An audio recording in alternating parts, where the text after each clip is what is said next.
everyone, welcome to my channel Mojo Play Sims. Today I'm here with part 2 of the Weasley inspired house build. In part 1, if you haven't seen it already, we basically did the whole exterior of the house, and like I said in that one, this house is inspired by the Weasley's house of Harry Potter, but just in case you haven't seen the first one, I did clarify in that it's only inspired by it. The interior, especially what we're doing today, is not really inspired by it that much. It's inspired by like the aesthetic of it, in the way that it's quite kind of brown and cluttered and just kind of everything everywhere, but it's not inspired by the layout or anything like that of the house because like I said in the first part, they obviously have quite a lot of children, and in this it's only a 1-bedroom house in the end, so the layout is not inspired by them at all. Just to clarify, in case people, you know, were getting annoyed or whatever that it doesn't look like that in the film, it's only inspired by that house. There are some really good actual builds out there that are like, you know, real mirror images, replicas of the house, so check those out if you kind of do want to download one that's exactly the same or as close to as possible. But yeah, this one is just inspired by. So I basically started off by working out where I was going to put these rooms. The stairs in this house kind of had to go in certain places because either they had to lead up to something above, and the top floors were all very narrow, so it was not real. I didn't really have much choice of where I was putting the stairs. And also in this house there's quite a lot of roofs. If you saw in the first part, I had quite a lot of trouble with some of the roofing in this house, so yeah, I couldn't really choose sometimes where I wanted to put the stairs. It's just kind of where they fit, and because of that I had to work out where I was going to put rooms and things. But I ended up figuring it out, and I ended up putting the kitchen here on this kind of diagonal bit and then a straighter bit, and I really like how that looked actually. It kind of all wrapped around itself. And then I probably could have got the fridge in there, but I prefer just to put the fridge next to the kitchen, and I ended up putting loads of clutter items there as well. I literally found all the clutter items I could and chucked them all around the house. I did check that I could access things like the fridge, and I did have to move a couple things so we could access the fridge, but other than that everything was working fine. I'm using the homeless man from my homeless man challenge to try this house out, but not, I mean, it is a different game I've loaded, but it is that sim. But no, he is the actual homeless sim we're using, is not the one in this house, if that makes sense. It's just that sim. So in terms of the living area and dining room area, I went for these like hanging curtain type things.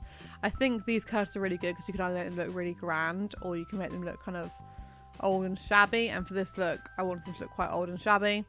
For the dining room area I obviously went for a very mismatched look because I just thought that suited it a lot better. It would look kind of cool as well if it had all been like just like wooden chairs and tables, so I went with that wooden table that I actually love because I really like the texture on it, and I went for the mismatched chairs.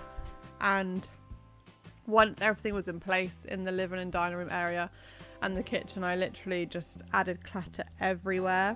For the dining table I made it so that really only 2 or 3 of the chairs or spaces could be used for eating, because one, it's a 1-bedroom house anyway, but also they could eat, like more people could eat there if they wanted to, because I think a sim can literally like hold the bowl when they're eating it, so you could definitely have more people eat in there.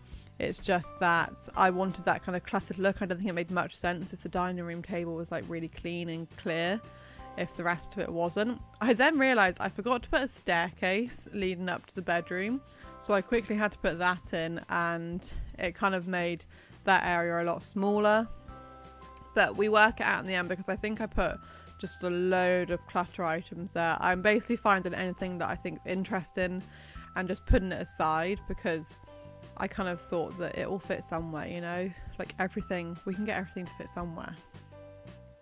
And those that like paintings holder storage place worked really well in that alleyway that was free there, and so that was perfect for that. And I actually can imagine someone using a space like that to store paintings and things.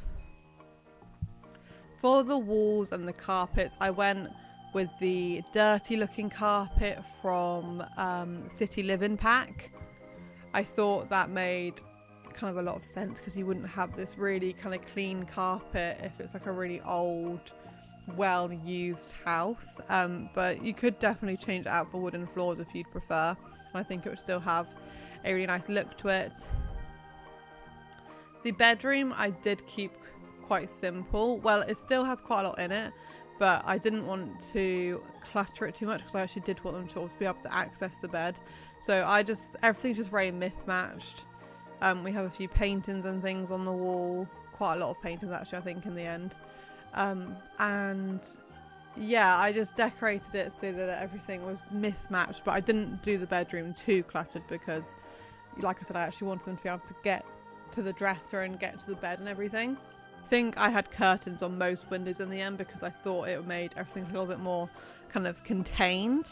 In fact, those kind of curtains I don't actually normally use, because I think they look a lot like they bring a lot of kind of darkness to a room, but I thought that suited this kind of house. But yeah, as you can see, just so much clutter going in this house. Literally wherever it will fit, wherever there's a space, there's clutter in this house. And things like that, I do check that the sim can get past them and get up the stairs, because I obviously didn't want to upload a house to the gallery that wasn't working. For the top room, I wasn't really sure what to do. This house doesn't have a TV or anything, and I didn't really think it suited to have a TV or loads of technology or computers or whatever. So I just made this like a big book room. I put a few bookshelves in there, like another, again, like a mismatched look. Put a couple sofas in there, and then a load of books all over the floor, and I really like that space, and the other thing, it looks really nice. And then I was doing all the lighting in the house, and I thought I was done, and I realised I hadn't done the downstairs bathroom yet. So for that, I went with the same floor that we'd use in the kitchen and the same wallpaper as we used throughout most of the house. And then I went on to, I used the cheat show hidden objects, something like that. And you type in debug if you're not familiar, and you get a load of like objects that are used in the game but you don't normally have in build and buy mode. And while I had that open, I just put a load more clutter items all over the house, because these are all quite small items, so I literally just cluttered the place with like hammers and baking trays and all random stuff like that. You can see I'm also kind of just interested in what else was there, so I was having a good old look around at the time as well.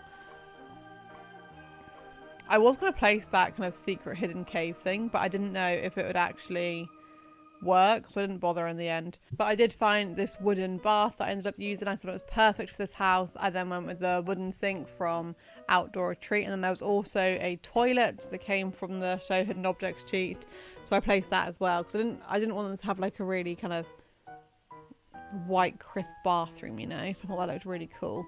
And then I'm just finding space for that mirror, blocking off that stairway, and then the house is done. Just showing you some screenshots now of the outside of the house. I actually really like the outside of this house. I think it looks really kind of cool and a lot like the one in Harry Potter. This is the living room, kitchen area and dining area all in one. Love that radiator in the background. I love that clutter by the fridge as well. I think that looks really, really nice. The bathroom.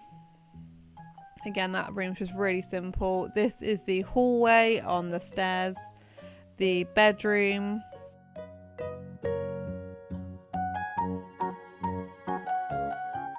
And then that's a little book room I was on about, and that is our homeless sim from our homeless sim challenge. So check out that challenge if you haven't already. But thank you very much for watching. If you do use this house, let me know how you use it. You can find me on Twitter at mojoplayssims. You can also download this house from the Sims 4 gallery. You can either find it from my username mojoplayssims or use the hashtag mojoplayssims to find it.